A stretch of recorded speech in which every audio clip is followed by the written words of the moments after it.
Hi everyone, thank you for joining me. Rob here again with another video. And I'd like to thank everyone last Thursday who came along to see the Little Men gig at Comedia in Bath in the UK. And it was a very wet, windy day into the afternoon, into the evening. The whole day was just waterlogged.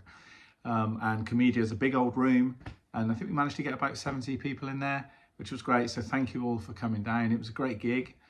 Nick and the band, very happy to see you there, and I think we played quite well, to be honest. And I used these cymbals here that I was sent last week. If you check some of my videos from last week, you'll see that I posted a video about the Vulcan, and I endorse Vulcan cymbals. They're designed in Italy, but actually made in Turkey, which I've always said is definitely the correct way around. And for a Christmas present, Max, who's the boss of the company, said, I've sent you a little gift, and the box came. I did an unboxing video, blah blah blah, and it was this slap clap. Now I've always wanted them because, and I actually nagged Max many years ago to get on the case to actually start making them as a thing, because I remember seeing Robert Glasper's trio back in the day up at Birmingham. I think it was at Ronnie Scott's in Birmingham, and I can't remember who the bass player was. That's terrible, isn't it? But obviously Robert Glasper on keys and band leader, and there was Chris Daddy Dave on drums. Now, if you're watching this and you don't know who Chris Daddy Dave is, where have you been? You must have been living under one of these for about 5-6 years. Just a phenomenal player. I remember at the time, him and Mark Giuliano were really the only two players that were really sort of turning me on to something different. Because I'd just never seen anything quite like it. I still haven't. I still watch YouTube clips of Chris Daddy Dave playing, and I'm like, how, what, why, where? And that could be like a technical thing, it could be a groove thing, it could be a timing thing, it could be a feel thing. He's just a monster player. And to be honest with you, I haven't done any research on his background, where he studied or who his teachers were or anything. But I think that's kind of nice, really. I probably should. But you just watch him play, and certainly watching him live, I was just fixated. I mean, the trio was groundbreaking at the time. I can't think of the first album. I'll put a picture up here of the very first trio album, and me and some friends went to see it, and it was phenomenal. So, and I was seeing how he was using these stacks, as they were called. I mean, they've called this a clap slap, obviously to be different, I guess, to find a new name for it.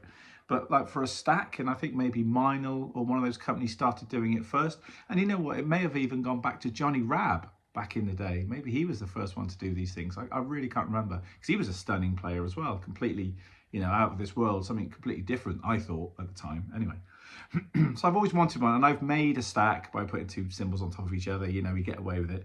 Anyway, these lovely guys sent me this, and we had, what have we got? We've got a 12, and we've got a 14, and we've got a 16. And they're very thin. Not one is necessarily thicker than the other. But they are all different though. It's got other weights on here. I won't tell you what they are in case it's some sort of secret. But yeah, so obviously you stack them on top of each other. So you get your 16, you get your 14, you get your 12, and you stick them on a cymbal stand, tighten them up tight, and you get that sort of clap sound, which the minute you set it up and play it with a snare drum, it sounds like an 808 or 909 kind of clap sound. And at the sound check, I remember I had it on the right hand side next to the floor tom, where I usually keep my effects cymbals with the holes in it, my Vulcan White Master, and I've also got another one as well, can't think what the range is, but those effect cymbals with the holes in it. But I decided to change it up. So instead of having a conventional Etna crash or antique crash on my right hand side, I use that white trash effect cymbal as my second crash, if you like. Because I know Charlie Watts used to use like Pang cymbals and Chinese cymbals for crashes and stuff. And in the sound check I started playing, I guess being the MD of Little Men, which I've been for 4 or 5 years, I brought a lot of different styles of music into the fore. And electronic music is one of them, and drum machines and various sounds on the kick and the snare and bits and bobs, and using loops and stuff. And we do it live as well. And I remember saying in this video last week about when I first got the slap clap, thinking I probably shouldn't take it. It's not very professional. I didn't rehearse with it. The guys don't recognise it, and I don't want to just start using it everywhere. But anyway, I took it because I thought, why not? And in the sound check, we were playing one of these more electronic synth-led tunes. I think it was called Evil on Both Sides, which is going to be on the new album, which is coming out soon. We don't know what it's called yet, but we're still, you know, working on the final mixes.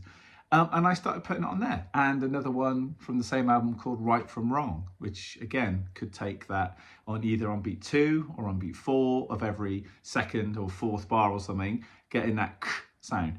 And just in the sound check anyway, in Flash, the bass player, I played it and he was like, you know, still playing, looking at me. And as soon as we finished the track, he said, well, you weren't hitting the electric pad. What was that? Because he didn't see it. Because I'm on a drum riser sort of facing away from him. He's sort of where he stood on the stage. He looks across into my snare drum and hi-hat, because I don't play conventionally at the back. I don't like it.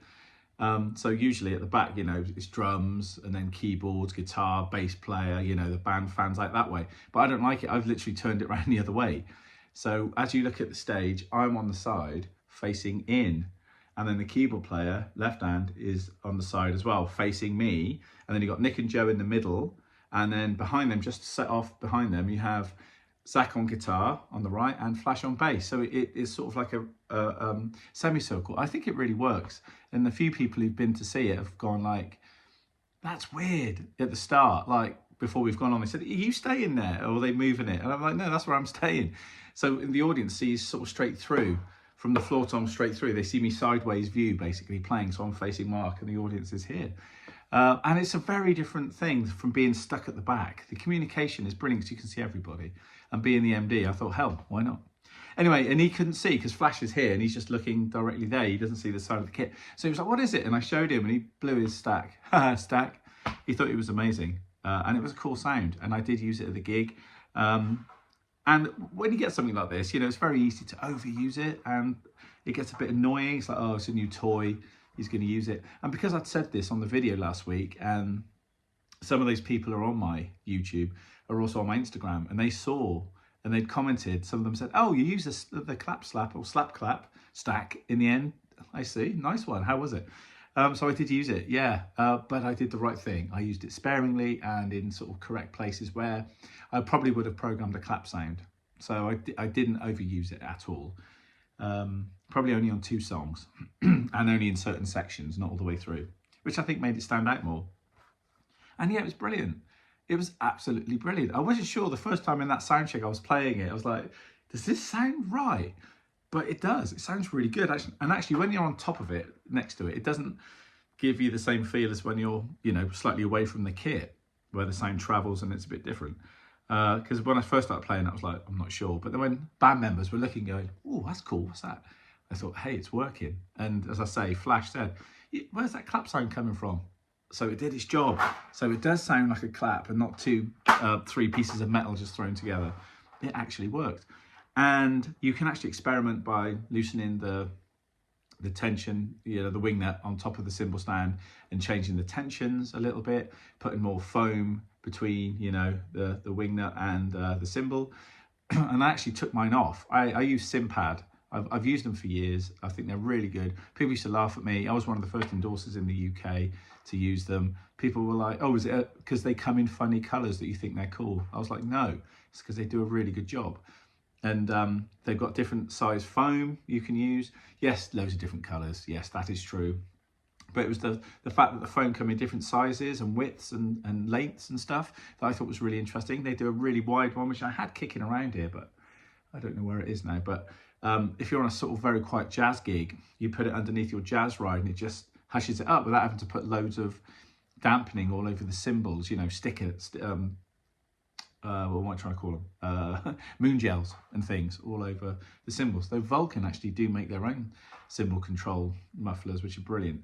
But yeah, those Cympad things work really well. So I took it off and I just put the wing screw back on, and it meant they could move a little bit, but because they're sat on top of each other like that, they're not going to rattle or sing or have any sustain. But they just moved a bit freer. It just felt a bit too when they were clamped down to, you know, it was too much. So taking the wing nut off, as I say, taking the muffler off the pad, and then just screwing it back up, just so they could you know, hit them and then move a little bit. It just made it a cooler sound. So yeah, there we go. And it really, really worked. So I guess the moral of the story is, if you're a drummer and you want to take something new on a gig that isn't a life or death situation gig or an audition, obviously, but it's a regular gig that you do, take whatever it is along, but use it sparingly. You know, if it's a cymbal or an effect or something, don't use it on every song, because it will upset everybody and annoy you eventually. Especially if someone's filmed it, you'll be like, oh, there I am again, hitting that bloody cymbal, or whatever it might be. And if it's a snare drum or a new kit, let's say, maybe play it in first. I don't think I've ever taken a new kit to a gig, ever. You know, not a high stakes gig, maybe a pub gig or something, but not a high stakes gig, you know. But yeah, so there we go. So I thought I'd come back and report on these bad boys. I can't find any clips online, and I don't film my gigs. I don't do that thing where I set the camera up and film them. I don't know why. Maybe I should, for extra footage and stuff for the channel, but I don't know. You know, we all need content, don't we? But yeah, I've just never done it. So I've got nothing from my end, but there might be something on Facebook or Instagram from some of the people that came along. I'll have a little look, and if you're seeing some in a minute on this video, then obviously I found some, and if you don't see any, I couldn't find any when I was using it. But yeah, anyway, really enjoyed using it. If you're thinking of getting a stack, obviously contact the guys at Vulcan, I would say, hands down.